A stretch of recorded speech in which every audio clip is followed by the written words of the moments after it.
Welcome to the TA Disruptors podcast. I'm Robert Newry, CEO and co-founder of Arctic Shores, the task-based psychometric company that helps organisations uncover potential and see more in people.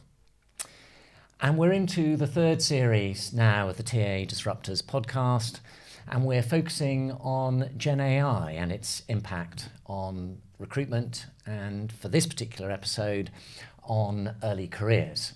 And I'm very excited to have two people that I've known for a while but have the highest respect for, two fellow podcasters as well, but Holly Hobbs and Shoshanna Davis. And let me just do a little introduction about you both beforehand, and then we'll get into the topic.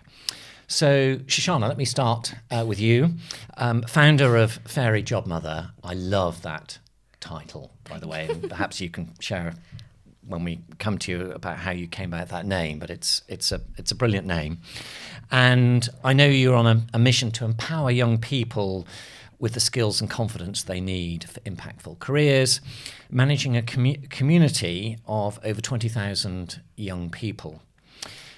And what's impressive when you have such a big community like that is the insights that you're able to give people on how to engage, inspire, and elevate the next generation of talent. You've advised companies like Marks and Spencer's, BT, Diageo, Lidl, and as I referred to earlier, and it turns out actually in the same podcast studio too, you are co-host of the Future Talent Talks podcast, and a podcast for early careers teams on all things Gen AI to Z. But I noticed that you've gone down the American temptation on this as A to Z. Yes. on all of this, but I will be strictly English, as it were, on this and stick to Z. And I'm sure we'll have some discussions about Zs and Ss in language later on when it comes to Gen AI. But you do that podcast with Holly, and so let me turn to Holly now. Holly is the founder of Aprentivia. Have I said that right? Yes. Aprentivia. That's right. It's one of those words, isn't it, that you kind of, there's lots of little syllables in there. Oh, no, don't worry. Most people don't get it right. Aprentivia. Yeah. The early talent employer branding agency. And I like the way that you described yourself as an employer branding strategist that helps employers attract, develop young people through social media. I've watched many of your TikTok reels, not least the British Gas one that you did, which I loved, and also got a lot of, and it just shows you the power if you get that social media piece right, of how many people you can get to engage without having to spend a vast fortune on paid for advertising, which many employers assume they have to do. And perhaps we'll talk a little bit later on about how employers can approach these sort of things in educating and engaging with the next generation of talent. You also manage a very large community, and I don't know whether there's a competition between the two of you on the size of the community, but I'll just say it's a very large community too. Yeah. And you've also worked with many large organisations like the Barclay Group, British Gas I referred to earlier, and the Department of Education, which is also sort of interesting in terms of policy. At the start of their campaign, weren't you? Yes. I was in their campaign, this year, February. Yes. In their Skills for Life campaigns on social media. Well, I think it's one of those really interesting things where you have lots of people that think that and this is why I'm so excited to have you on this podcast, you get lots of people that think that they understand the next generation, and they've read lots of research reports, whether that's by big organisations like Gartner or somebody, but they don't really necessarily understand. It's one thing to read, it's another thing to really understand about what's different about this next generation and how they see the world.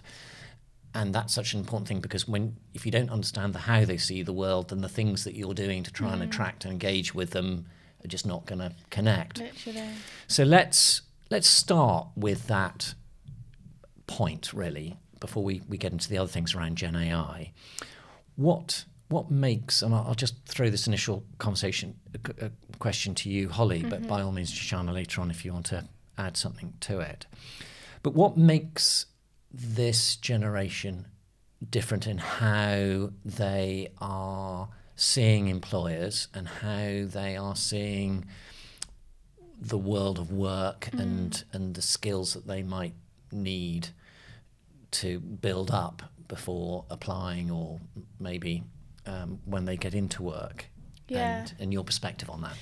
Yeah, I think Gen Z are seeing the world of work completely different to other generations because they're seeing it as a more holistic thing. They're seeing it as a view of their whole life rather than just at work and we're going to be at this company for a certain amount of years. They're seeing that they actually have other things that they want to do in life and they want a bit more of a balance. Yes.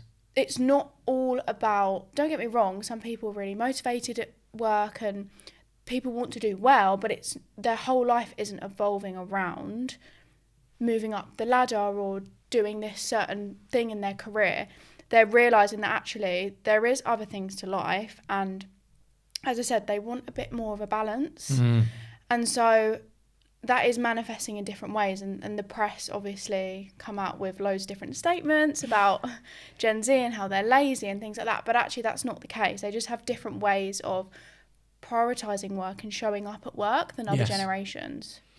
And I think it's such a fascinating change that's happened, and it's, you know, for my generation, you know, when I applied for graduate jobs, it was a totally different view. It was, you're applying to a company, it's going to be your life, and you're largely going to work for the same organisation or same small number of organisations for your working life. And I wonder what has changed around that. It's not that for my generation I didn't care holistically about work-life balance, but it was never an option, partly. But partly also wonder whether there's a mindset change, which is that I'm not coming into the world of work thinking that this is my be-all and end-all, and I am willing now to stand up for that holistic approach. I think there's definitely a change in mindset, partly due to, I feel like a lot of young people have seen like friends and family members who have been loyal to the same company for like 20 years. Yes. And then they'll just get laid off or like fired in a second. Or maybe due to the state of the economy, there are people that have been working for 20 to 30 years in corporate, and like sometimes they don't really have that much to show for it, especially in today's climate and economy where like some of the basic things that are like promised to you by society, like if you get good grades then you're guaranteed a job, or when you get in that job you can buy a house and you can travel and do loads of those things, because realistically loads of those things aren't achievable for many young people at the moment. I do feel like a lot of them are just realising you know, it's not actually worth it. Does it make sense to dedicate our whole lives to one company when they can get rid of us like that? And realistically, they don't actually care about us as much as we care about them anyway, because they don't really pay us that much money in general either. So I think there's definitely a little bit of a mind shift, and they've learned from past generations as well. Yes, very, very interesting, and it's such an important thing to understand too, because one of the things when I talk to people that I know in the early careers space, particularly hiring managers too, they talk about that this next generation have this sense of entitlement, and that must be a word that makes you wince a bit all the time. And actually, when you think about what you've both just said, it's not a sense of entitlement. It's a sense of, this is how I'd like to lead my life, but you can see how it might come across to people who are a bit blinkered about it as a sense of entitlement. Yeah, I mean, Holly and I both talk about this a lot and we both agree with it, but I think essentially there's two pieces. I think first off, number one, given what I've just said about the state of economy, and they've been, you know, promised these things by society and they are so unachievable, they're probably less likely to stay in an environment where they're not being challenged, they don't feel like they have career progression, or they aren't earning money because they have no choice.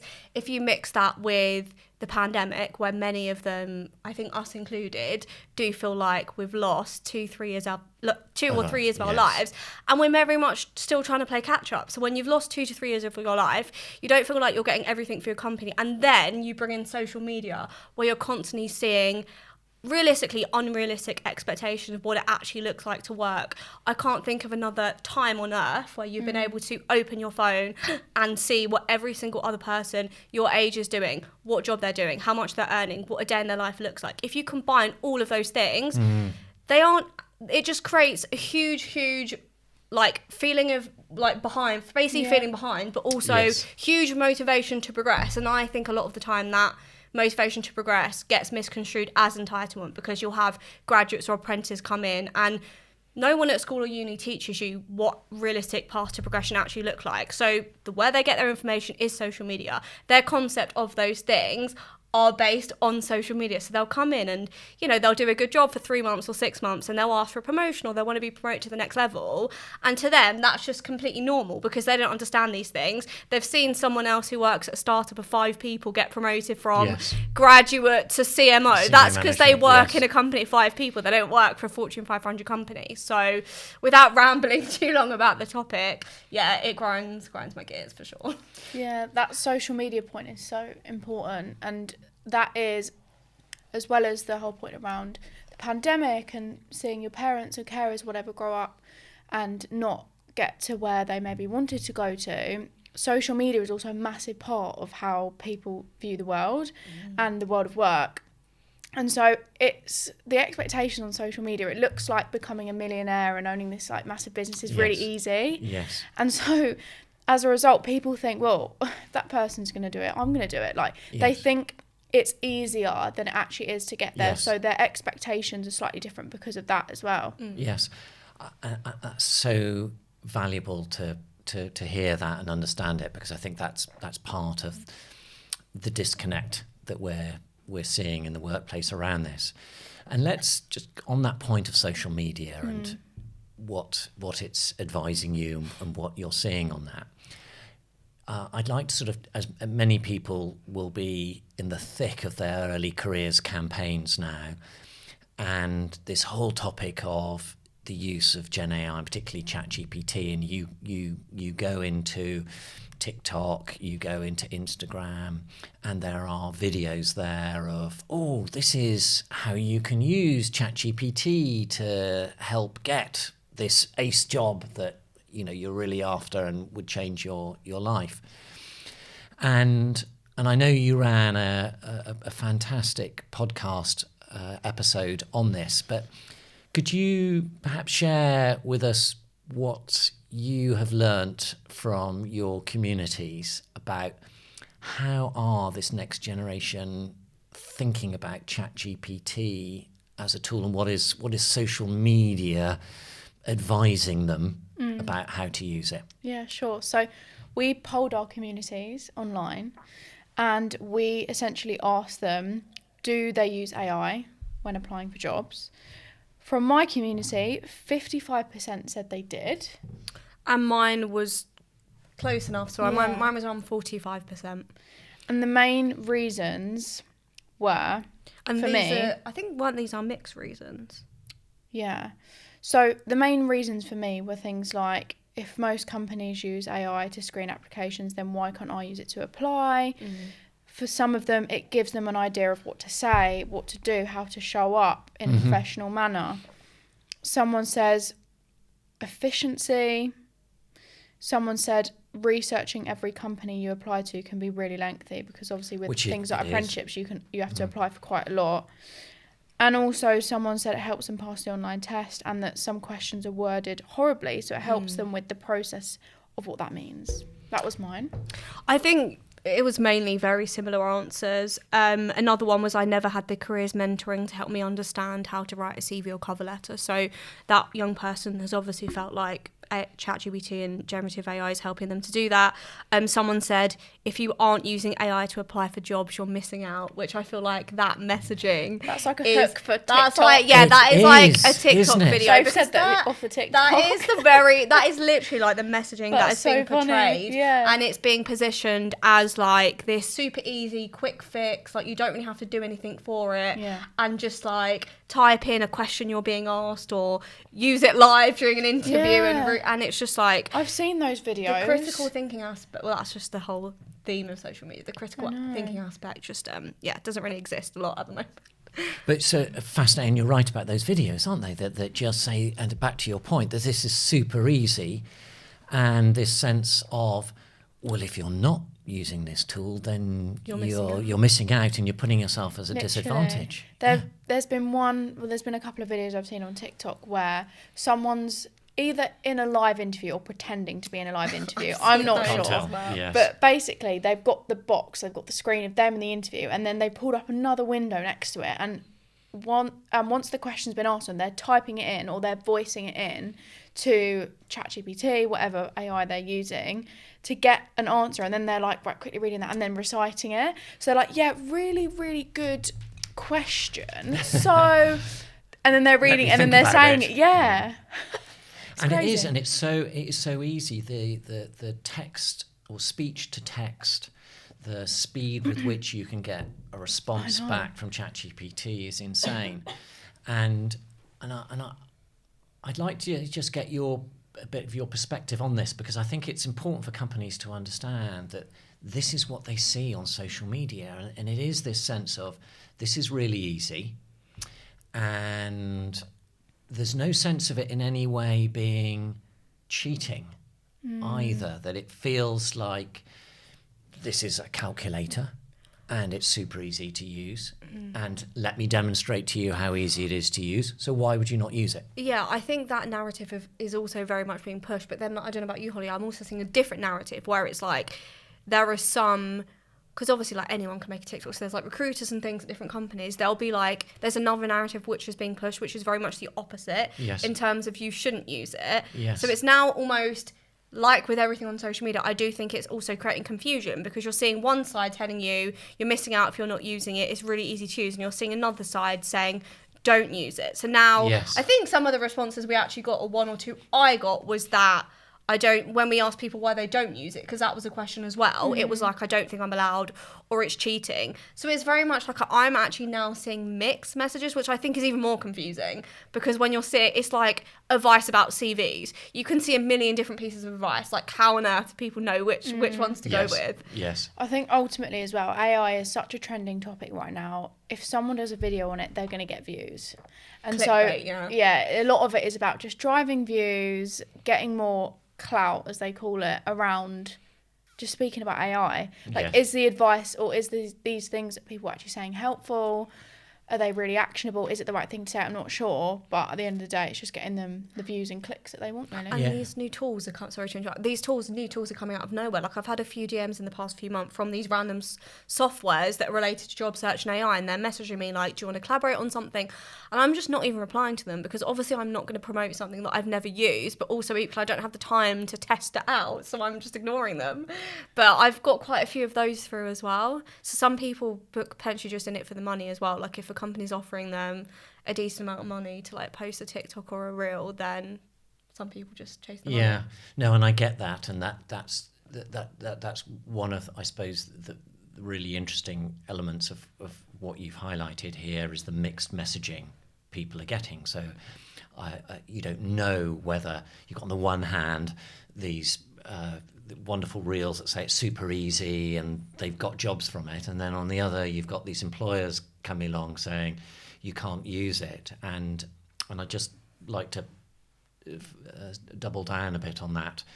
Do you use it, don't you use it advice. I was on a webinar with 100 students from UCL just talking about could and should they use Gen AI tools as part of a job application. What was really interesting in the messages that were coming up as I was talking were quite a few people who were just saying, well, I've been told not to use it, so that means the employers must have all these tools to detect it. And how good are these tools? And they must have great technology. And so you had a lot of people who were the sort of conscientious and the anxious going, I better not touch it. And then on the other end of the spectrum, you have the extroverts and the chancers that are going, I know they can't detect it. Isn't there like a matrix of different types of people that these people there fall is into? no, there is, Holly, and so Yeah. this is the challenge, which is you're going into social media here.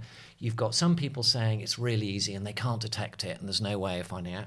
Employers coming in saying if you use it, we're going to remove you from the process, and therefore, you know, school leavers and graduates going, well, what do I do here? Can they really detect? And this is, you know, one of the questions I got from this, which is why it's so important to understand this, was if I have taken, because a lot of job applications require you to write something about why you'd like to work for them, and I'm not very concise in the way that I write, or maybe my use of language is not very professional, and I put it into ChatGPT to make it more concise and a bit more professional, and then I copy it out of ChatGPT into the job application. Is that illegal? Or is that just me using something to help, like Grammarly or spell check in there? And I think that's such an important piece to understand, that actually people aren't getting great advice. And have you seen anybody give so far any good advice as to what they should be doing around using ChatGPT? I've seen a few around on TikToks around like specific prompts to use. So obviously we've said it in our podcast, but obviously there'll be people listening that haven't heard it. I'm very much in the mindset of it should be like something that complements what you're doing, or it should support what you're doing. It shouldn't be a replacement. So I've seen a few videos around good prompts to use when preparing for a job interview or having to answer like those written questions, giving it some specific prompts, or having a think about your own answer first, and then using ChatGPT to make it more concise. Like when I do LinkedIn posts, I write my post and I'm like, can you make this more concise? I want each line to have no more than like 8 words or whatever, and then it will rewrite it back to me, because then it hasn't created something for me, it's helped me improve something I've already written, and it's been an aid rather than so I've seen a few videos kind of around ways to do that, but in general more bad advice than good. And I wonder, I think that's brilliant advice, and one of the challenges I think for anybody applying for jobs is, what does good look like in terms of use of Gen AI tools, and what does bad look like? And whether you have come across anybody yet that has come to you to say, okay, how do I communicate that to the next generation? So do you think that, I suppose the question I'm kind of posing to you, is that something, again, that should be done through creating a TikTok or an Instagram, much more a video, rather than just putting words out there?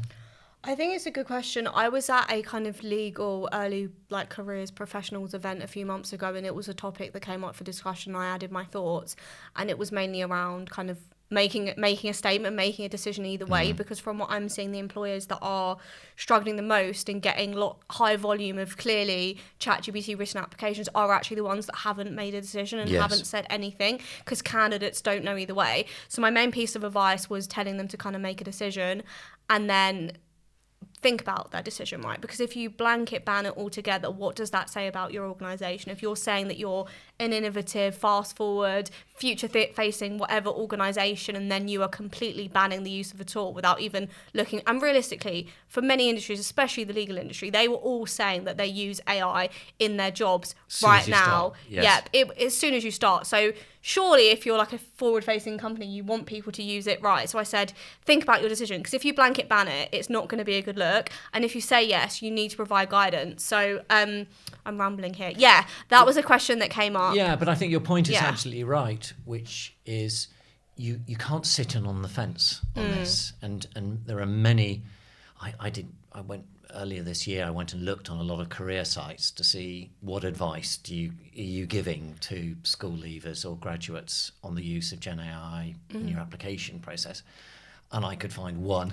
Shoesmiths. Really? Yes, that's the only one I know about as well. I still haven't seen any good ones. Great. Exactly. I don't know about you. I still haven't seen anything apart from the Shoesmiths one. Well, and we've given some guidance on that. So a few are now starting to get off the fence on that one. So Monzo, HMRC, believe it or not, are now, have just updated their guidance on it. But still a lot haven't given any guidance. Or they'll say you can use it, but it's like very, very vague. So there was a law firm that was at the event I was just talking about, and they made an update, and I saw it on LinkedIn, and they were like, yeah, your feedback was really, really helpful. And I said, yeah, this is great, you've made it. And their statement was, yes, you can use it. But I said, what would be even better is, can you provide some specific examples of when it has been used in an application and what successful use actually looks like? Because again, I just think, yeah, saying you can use it is great, but then it is like, okay, how can they actually use it well? So, yeah. And just on that, one of the best, or certainly one of the questions that from this UCL conference or webinar that I did came out was one had applied for a law firm for a summer internship, which obviously is, you know, a lot of school leavers are doing, or university too, in order just to get a taste of what it's like. And in the application form, it said, have you used AI in preparing or answering the application questions? And so the question that was then given to me on this is, what am I supposed to answer on this? Yes. Is this a good or a bad thing? Is this a good or a bad thing? So, and is even if they put trap? it on the website, exactly, is it a honey trap? Yeah. And it wasn't, the applicants or the student that gave the question, it just wasn't clear from the website as to whether this.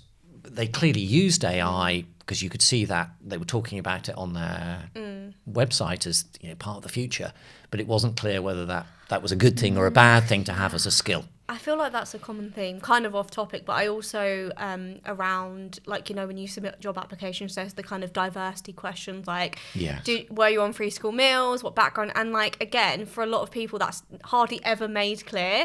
So it's like, I'm giving this information, is this going to put me at an advantage or a disadvantage? Yes. So I feel that's that's so a common true. theme on applications. A lot in of general. young people don't realise what we realise in terms of employers are actually really wanting to help that pool Yes. of talent and those people. Yes. But from the young person's perspective, like Shoshanna's saying, they're not thinking that. They're thinking, oh, is this going to hinder my application?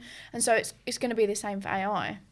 And I think that's so important to make everybody aware of that too, that you've got to look at through the eyes of the applicant on all of this. And I think you're right, many employers are well-meaning on this, but without being explicit around that, then people don't know.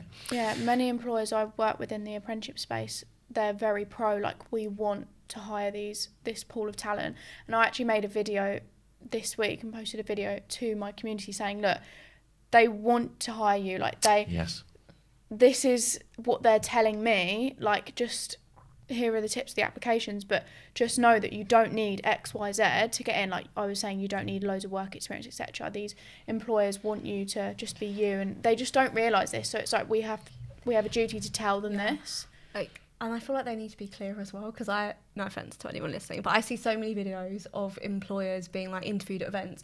Oh, what do you look for in an application? Just be yourself. Everyone says that. What the hell does being yourself in a job application mean? Please define it to me, because 90% of the time, if you are actually your true self at work, like, things happen and people make judgments. So what on earth does like that generic piece of advice even mean?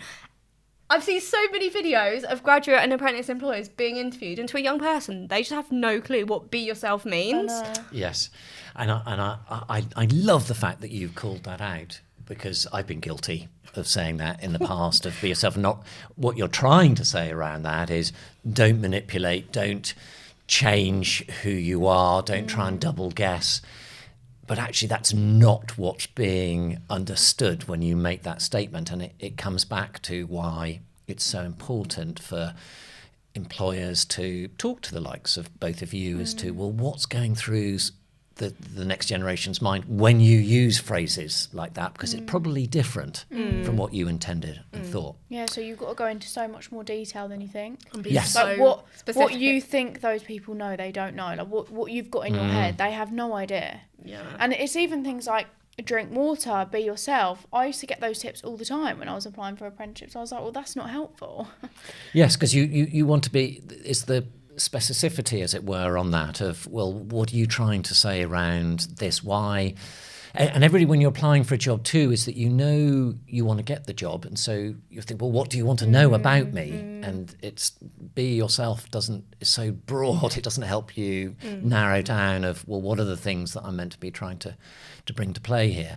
And on that piece around how you bring out what you're good at, I want to talk about this bit that you seem to be divided on in your podcast around is, does Gen AI level the playing field? Because a lot of, and you very kindly quoted some Arctic Shores research on that I think we found 40+% people were saying that they used Gen AI tools to help level the playing field. If you're neurodiverse, particularly if you're a dyslexic or dyspraxic, it can help you write better.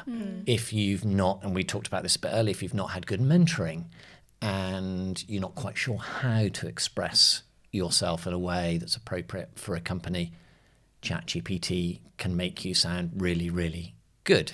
Yeah. So why have you ended up on the fence on this one? Well, I think from we're both a bit unsure. Yeah, I think from my perspective, I can understand how it's really helpful for things like you just said, like if someone hasn't had the career advice or guidance, but then also equally, then and again, Robert, you are much more of an expert on this than me, so there's probably data. I've not been massively keeping up with it. But then, like anything, when there's a free and a paid version, yes, like OpenAI aren't going to sell a paid version if it's not better than the free version. So then it brings in, okay, well, the young people and the students that can afford the paid version, they are then going to have... And again, I understand when people say, well, some aid is better than none. Like, I do understand that. Something is better than nothing. But then again, that's creating a further divide. Also, equally... And again, I did actually have the figures for our podcast, but I can't remember what they were. But in general, like the UK does actually have quite high digital exclusion rates. So there is still a whole population of young people who do not even have internet access at home. So those people, they're not going to be able to use ChatGPT if they don't have a device to use it. Yes, they can go to the library, but you need internet bandwidth for that. You do. So again, I think it can help level the playing field, but then there are still a part of the population in this country who they're not going to be able to access it, basically.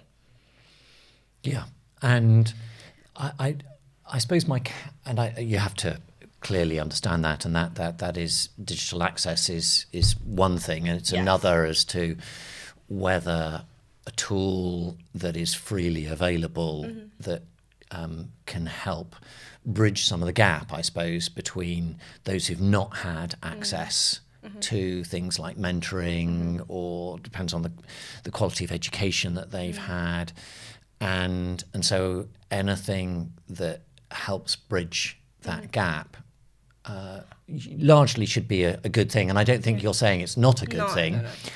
But it's I suppose you're saying you're on the fence because actually you've got to understand that there's more nuance to this, that it is largely a good thing, but actually there's a paid version that creates disadvantage.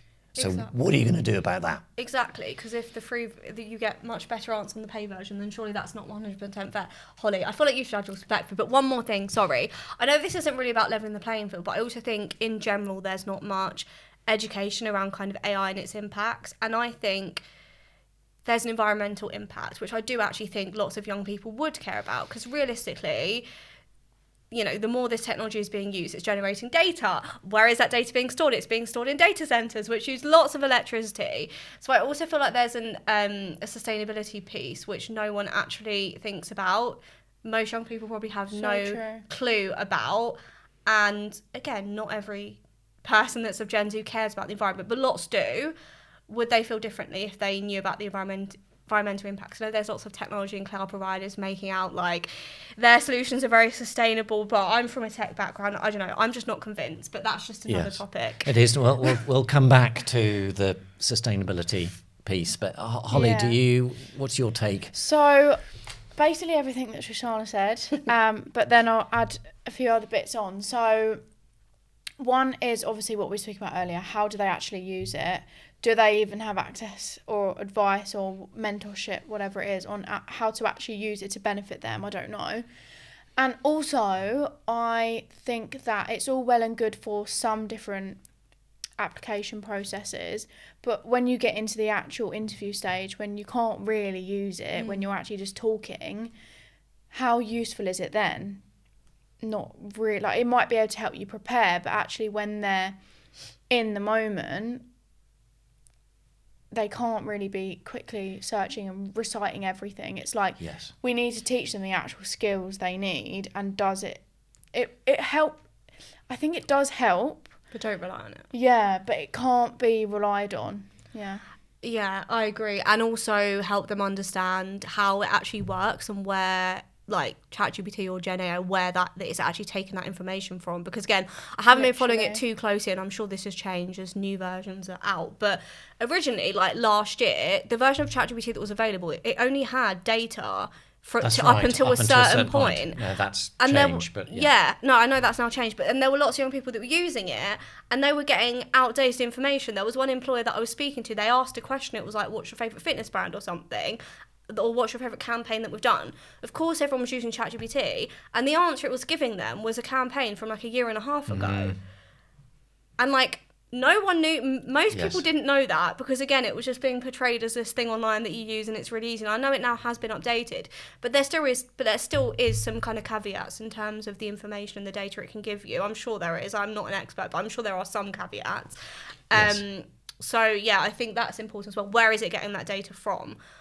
I don't know. And I think that's not the fault of the students and the people at school on this. That's something for employers to really get their mind around. And just back to that example, such a good example that you gave, because I've seen so many cases of where an employer will say, I can tell they've used ChatGPT because they used a campaign that was 18 months old, so I'm going to reject them. And you go, okay, so, but why are you rejecting them? Oh, well, they obviously haven't done their research properly enough. And again, it comes back to understanding, well, maybe, as we talked about earlier on this, that they're trying to do lots of applications and ChatGPT is really helpful in this. So you're rejecting them based on your perception of how they're using the tool rather than what their intention was. Yeah. And part of having this debate, and why it's such an important debate, is this gap between understanding and intention. And that's why I love what both of you do, because and I've not seen it from anybody else, and and you deliver that message so passionately as well, of you've got to understand what people are thinking and what the context that they are coming into the job application process with, as opposed to your perception. That's such a good point. A lot of the time we judge people based on our experience and what we do in the situation, but that's nothing to do with them. That's right. So I would, as we sort of wrap up things now, what do each of you have a sort of bit of advice on to employers when they're in the thick of doing early careers now, and they're probably experiencing a lot of pain around the use of Gen AI, but they'll come next year think, well, we really need to do this better. How would you suggest that they might go about that? I think based on what we touched upon earlier, I think you've just really need to be clear. Like, we've said this so many times now, but just be clear, don't sit on the fence with it. And I think do something different around it. I was actually speaking to a law firm a few weeks ago, and they have this AI tool that they use internally, and they've actually now let people use it externally as well, instead of using ChatGPT. So that's a bit different, and it's helping people, but it's also standing out from the crowd. It's doing other things to their employer brand as well, but ultimately helping candidates access things better and understand, can they use it or can they not. That's like the main message that we've been saying. It's like, just be transparent, and also, as we've touched on, be transparent, but also tell them best practices for it as well, and create like some sort of guide or masterclass about, look, here's our application process, recruitment process, here's how you could use these tools to help you throughout it. Brilliant. Thank you. And I think the last bit I'd add on there in your point is about, here's how you can use it. And don't use the phrase "be yourself." Literally. Anywhere in there. Yeah. I think Shoshanna. I think from my side, definitely following on for Holly's transparency piece, and I don't know if this is controversial, me saying this, but I've said it a few times publicly and no one ever seems to have anything to say about it. But it's just also, I feel like on that transparency piece, are you using any AI and automation in your process to sift out candidates? It may not be specifically AI, but there's sometimes an automation process, or I know lots of the video interview platforms, there is an AI element that can be used. And I know employers don't use that as a yes-no thing, Yes. but it can be used as a guide. So I think, you know what, if you expect transparency from applicants, you need to equally be transparent to them. And if there is any automation or AI involved, let them know. Because again, there is a narrative on social media that employers can detect AI, but also employers use AI. So if they're using it, why can't we? So be transparent about that piece. And then also, when looking at your assessment process, have a think about how can you things you can add that people maybe can't specifically rely on ChatGPT. So I don't know, questions that force you to like draw on personal experiences, or give specific examples, or some of the Arctic Shore stuff that you do. Like, people can't use ChatGPT for that because they're physically practicing an activity or doing an activity. So looking at ways you can integrate things that obviously people can't use ChatGPT for as well. It's great advice, and I think that point about thinking about your process and how it works, but I particularly like your point around transparency, and it comes back to that point of some people just think about transparency and they go, yes, we use AI in our process without specifically saying how. Yeah. And the point that comes back from what we talked about earlier on this is, if you are not clear about how you're using AI to detect, and if you are using it to detect, and what that means, and where you detect and where you don't detect on this, if that is your chosen approach, then again you're just adding confusion to candidates on this. Like, if I copy and pasted from something from ChatGPT, does that count as using it or not?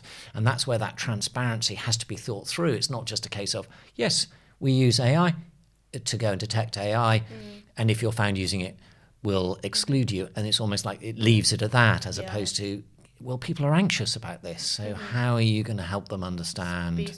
Be specific around it. And then, this is a wider discussion. This isn't about candidates, but then again, like you said, Holly, because AI is such a trending topic at the moment, there are all these new companies popping up that are trying to sell these employers tools that use AI. And like, respectfully, like, someone that works in talent acquisition or early careers probably doesn't actually have the greatest AI knowledge, and if someone's telling them you can use this AI tool to do this, that's dangerous. Get that educated. is very dangerous. Yes, so it also is. Don't make statements about things you don't know. If you don't understand generative AI, ChatGPT, how it works, how TikTok's positioning it, get yourself on TikTok, get yourself on ChatGPT. You're not know too old. how it works, because you cannot give guidance without doing even that. Everyone I speak to, like, I'm too old. I'm like, no, You're not. You're not Yeah. too old. Just do it, because it's like, otherwise you're just talking from nowhere. So get on there and understand those things before giving any type of advice, I'd say, as well. Brilliant. Another, and I will absolutely plug the both of you on this, another great reason why, if people are thinking about what they should be doing for their next early careers program, they should absolutely be talking to the both of you. As a minimum, they should be listening to your podcast, because you cover a lot of these topics in a really engaging and enjoyable way, but also a very thoughtful way too. And there is, as we've heard throughout this podcast, so many good perspectives that you can give that will help improve the way that employers can, and we start at the beginning of this, engage, inspire, and direct the next generation. So thank you both, Shoshanna, Thanks Holly, for for coming having on us. us. It's been really thank you so enjoyable. much. Yeah, loved Thank it. you.